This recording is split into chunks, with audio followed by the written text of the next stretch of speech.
Un but dans les tout derniers instants qui donne le sourire au Crossing Schaerbeek. Grâce à son goal, Noah Ferreira permet aux Schaerbeckois de continuer à croire au maintien. J'ai vu la balle arriver, je pense que mon contrôle était bon et j'ai décidé de tirer et j'ai vu la balle aller au fond. C'était incroyable.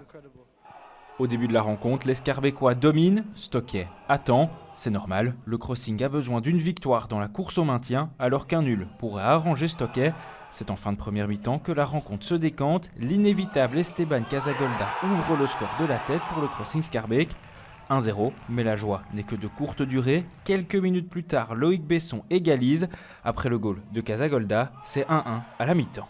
Il y a un moment de déconcentration. Je pense que après il y a un centre, deuxième poteau où ils sont, je crois même deux. Donc on doit essayer d'améliorer ça. Surtout que voilà, on avait un temps fort et il reste 2 minutes avant la mi-temps et on encaisse ce goal. On n'aurait pas dû, mais voilà, on a bien réagi. En deuxième mi-temps, le Crossing continue de se créer des occasions, mais n'arrive pas à marquer. C'est finalement en toute fin de rencontre que le Crossing va aller chercher une victoire essentielle dans sa course au maintien. Noah Ferreira, le fils d'Emilio, encore entraîneur il y a quelques semaines, décoche une frappe qui vient libérer Schaerbeek. Score final 2-1. Bien sûr, on est très content, on est encore sous les émotions. But qui tombe à la dernière seconde.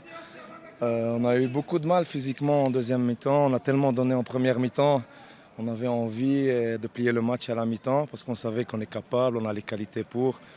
Voilà, ça ne nous a pas souri, on marque un but, manque de concentration, on se prend le 1-1. Mais à la fin, les 3 points, c'est ce qui compte.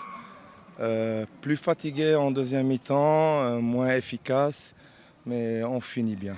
Le Crossing reste dans la course pour sa survie en National 1 à CFF. Prochain rendez-vous pour les Schaerbeckois en déplacement à Charleroi.